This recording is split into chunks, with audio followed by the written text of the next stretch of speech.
The emotions are sometimes so strong that I work without knowing it. The strokes come like speech to me. Hello and welcome to AAFT 24/7. Today we are talking to one such personality who is a painter, an artist, who talks soul, talks about mythology with canvas and brush. Her work, Journey of the Soul, was recently exhibited in Tokyo, Japan. We are in conversation with Ms. Shinei Sharma to talk to her more about this exhibition, her experience and her creative world. We welcome you, ma'am. How are you feeling today?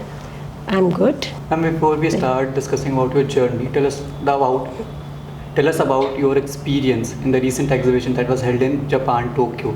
Yeah, that was a very pleasant experience, though I was very skeptical initially with how will it be received.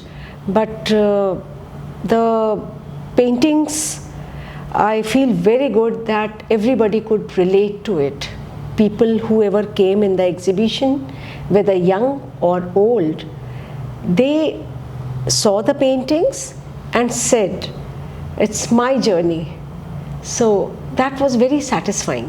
Was there any theme about that exhibition or something? Yeah, Journey of the Soul.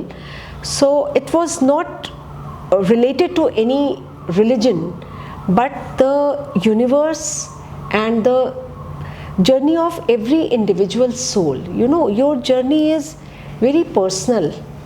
You might be related to many people, but your journey is your individual thing, and you have to understand your place in this universe.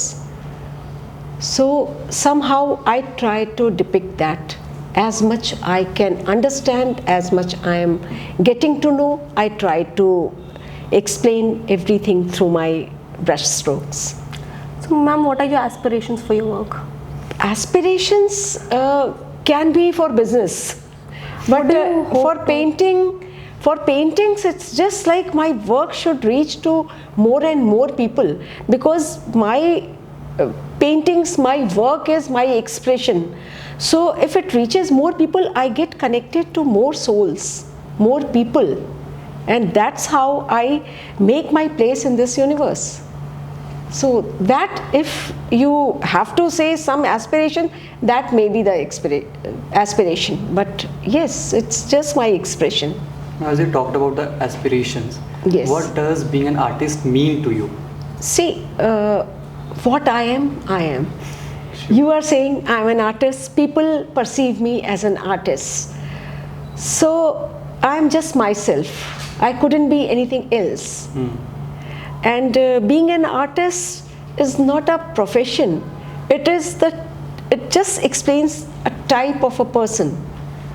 So I was like that, so I am here. I'm doing this. Only thing, I kept doing it. Yes. And in India, we feel that an art is a thing that is not being done commercially. When we start doing paintings or do something like that, our parents stop doing that. Did you face that challenge or something in your early phase of the career?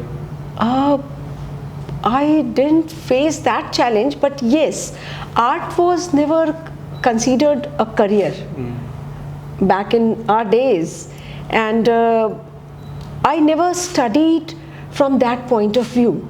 And I must share this thing with you.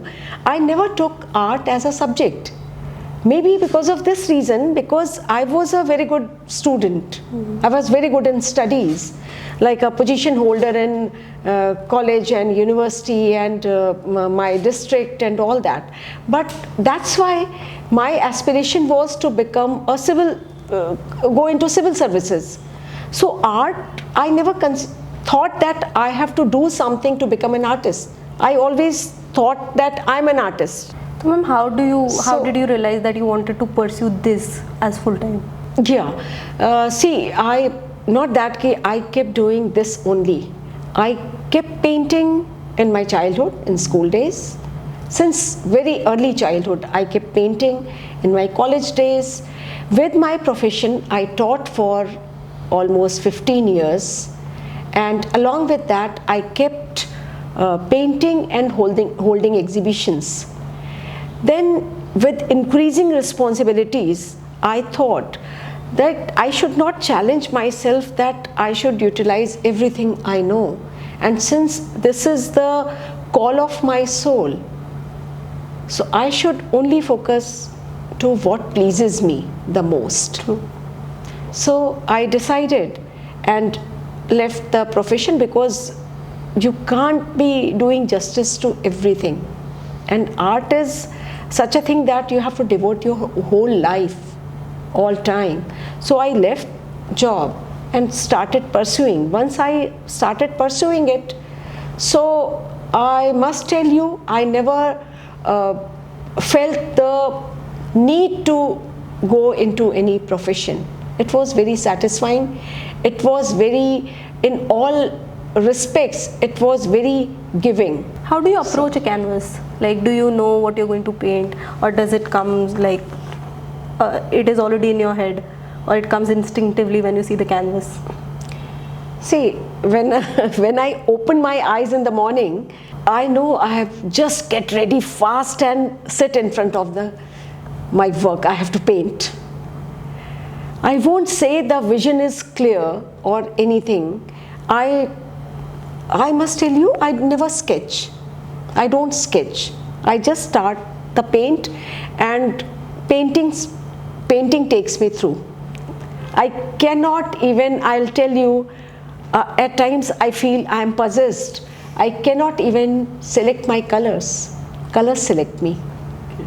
They choose me, and yes, I open the palette. At times I feel, okay, I have done lots of browns or blues or something, let me try another palette, but it happens invariably. I start something and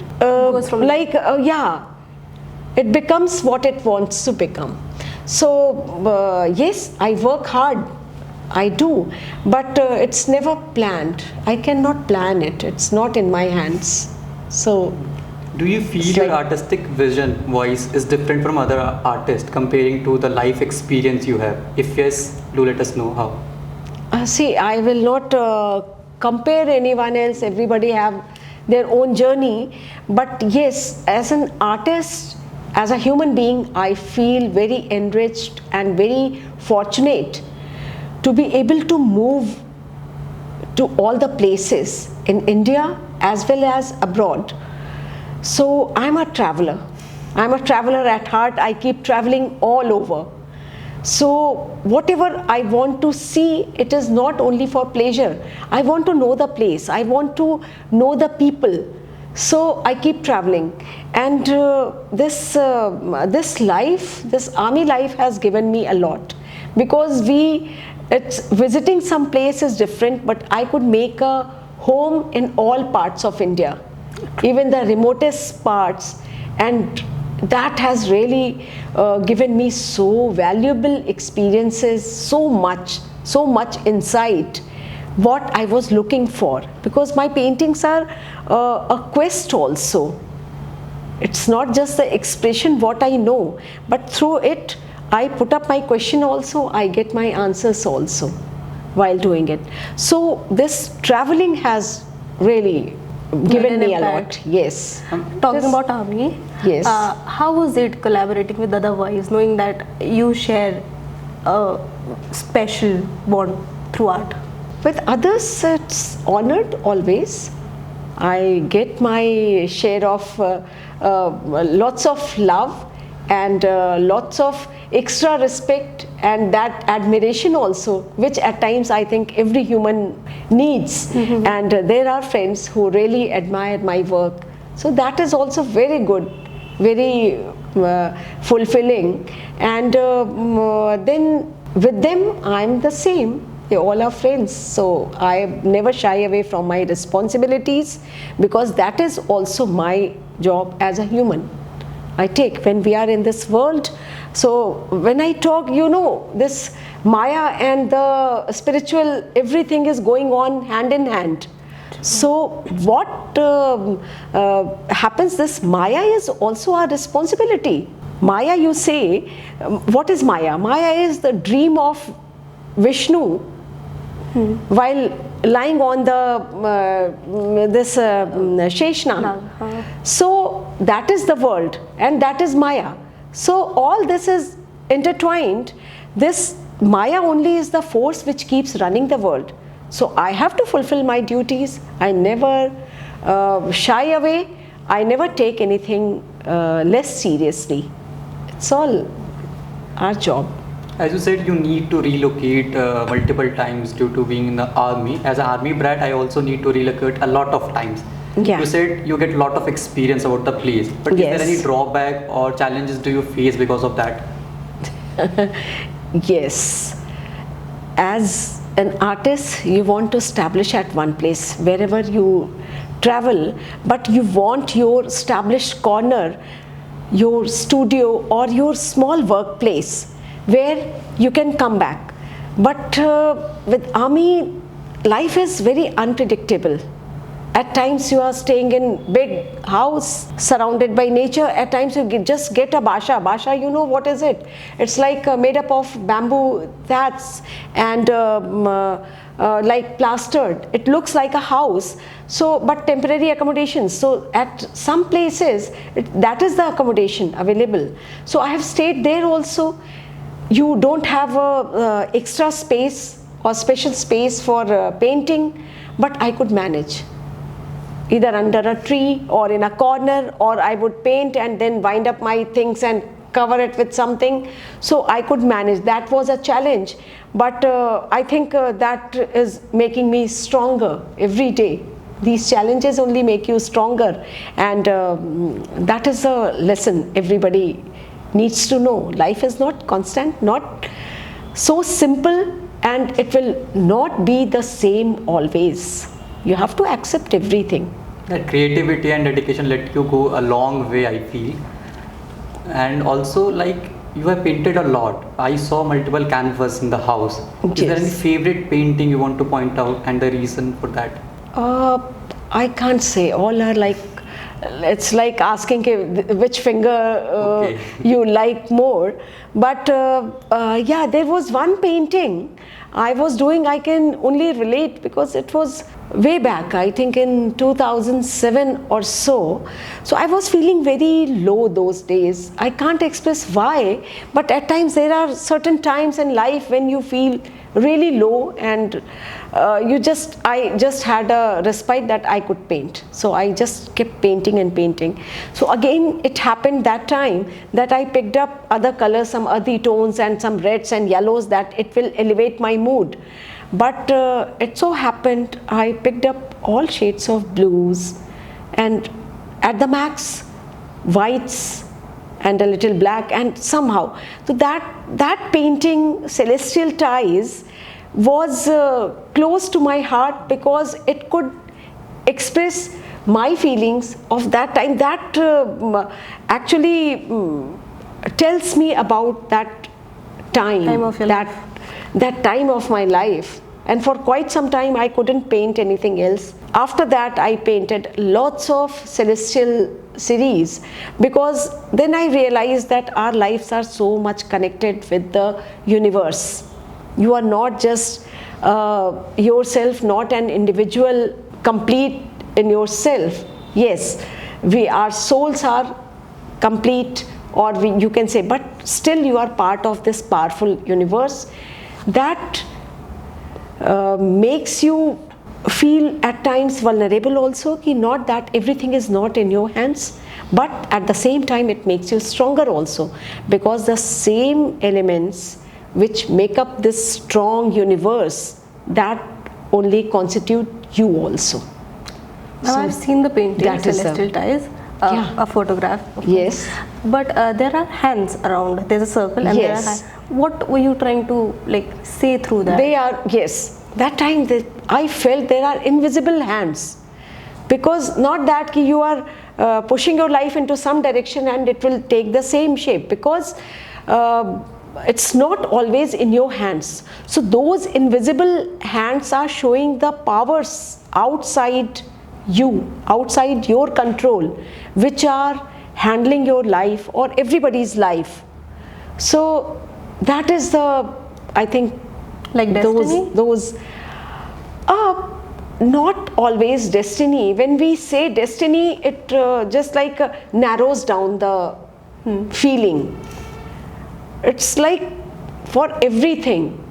Like whatever is happening, that is a big tana bana or warp and weft, which where you can take your turns, you can take your roads, but not that ki it will happen how you have perceived, how you have wanted always. It might take another turn despite your will. So that doesn't make me a person who believes too much in destiny. I keep doing my work, but I feel ki not that ki you cannot be like we say in Gita, karmanyeva adhikaraste ma phaleshu kadachana. So in a way that only has been expressed ki you can't be sure of the fruit of your work. True. You can only just that tells the same thing, that you have to do your job, but don't expect that how you have perceived, how you have planned, it will be the same way. Maybe you will get beyond that. So it's like that. And being an artist, yes, we do a lot of creativity. We try to do something new every time. But at a certain time of career or something, we feel a creative block. We yes. are doing something new every time. We feel a block there. Yes. How do we remove that? And have you ever felt that block? Oh, ever felt? I keep feeling, start at times it's a series, it's like a 3-4 paintings I just do in a trance. But beginning of any work, I must tell you, it's like conceiving, and it's like labor pain, going through labor pain. I spend sleepless nights. I keep feeling I'm inadequate. I don't know anything. I don't know anything. I don't know. I will not be able to create. What will I paint? Then I just keep sitting in front of the canvas at times for hours. I just keep sitting in front of a blank canvas and realize I have nothing to say, or my thoughts are not so clear that I should be able to express it. So I keep sitting, keep waiting for that seed to come and that expression to come to me. It's always divine inspiration when I do, because I have felt it has been for me to express. This is destined for me, or this is I'm supposed to do. I was made for this. Yeah. Ma'am, you have worked for creativity in multimedia. That is something, yes. a new trend in the paintings. What was the inspiration behind it? Do you want to go beyond that set level of paintings or something? Yeah, see, I am not there to break any norms or something. It was never a deliberate thing. It is just, you are just creating and suddenly you feel ki, okay, colors are not adequate. I need something more. And you keep incorporating in your work, and there is nothing to stop me. I'm happy you are saying in trend. It just means that it is all appreciated, it is all considered art. Yes. Otherwise there used to be at times when this was not even art. But yes, now we are getting freer as artists. So that way, it's just your own urge. You always try to do new projects, you always try to do something new out of the box. Is there anything that is coming in the future you want to tell us, our audience? Something new we would try? I will not try deliberately, but what I am feeling of late, I have been feeling that I should be using, of late I have started also. I have started using lots of things which are lying around me. So maybe I'll be using it more and more, because there is always a sense of this not destroying this universe, this world. So use whatever we have, and there is beauty in everything. Every piece of cloth, every piece of metal, every wire, every thread has some beauty in it. Every piece of wood. So I use everything. Maybe I'll be using it even more. What is the weirdest thing you've used yet? Like out of the box, just like you wouldn't have expected? I think cloth I used in so many ways, but yeah, twisted cloth, some fallen nest of a bird, which they never use it again. So I use the pieces of that. Twigs. Yeah, not just the twigs. They had she had woven it so nicely, so I used the piece of it on a canvas, and at times I just bark also. I peel it off and take out fine pieces of it, and I use that. Weirdest I won't say, because many people are using many things, but I use clay also. I was looking for some nice clay, and I found clay face mask. So I mixed it with something, and it gave such a nice result, and with a sandalwood fragrance also. So you can say I don't stop myself from using anything, so I keep using. Now you have to decide whether it's weird or not, because for me it's very normal. The clay is surprising but actually nice. Yeah. A message you would like to give to young artists? See, young artists, maybe they have started their lives now, their journey now, they have to go a long way. But I would only say, I'm also young at heart, and I'm learning every day. So never stop learning, never have your ego bigger than you. Keep learning, keep doing whatever your heart desires. You should not be stopped by any demand of the market or of the surrounding. Whatever you feel, however you perceive, keep doing that free-heartedly. Ma'am, at last, can you summarize art and artist in one line for a sentence? I cannot speak for everybody. For everyone, every word and every notion means something. For me, art is life. I have not known any other life. I can't think if I was not painting what I would have been doing. So it is like mixed in all aspects of my life. Whether I do my gardening, whether I cook, I cook a lot, lots of things. So in that also there is art. So art is like in all aspects of my life. So it's my life. For me, it's a way of life. It's the only way I know. Thanks a lot for giving us your time. Thank you so much. To you. Thanks. Thank you so much for talking to me, for letting me express myself. Thank you. For more such interviews and videos, keep watching AAFT 24/7.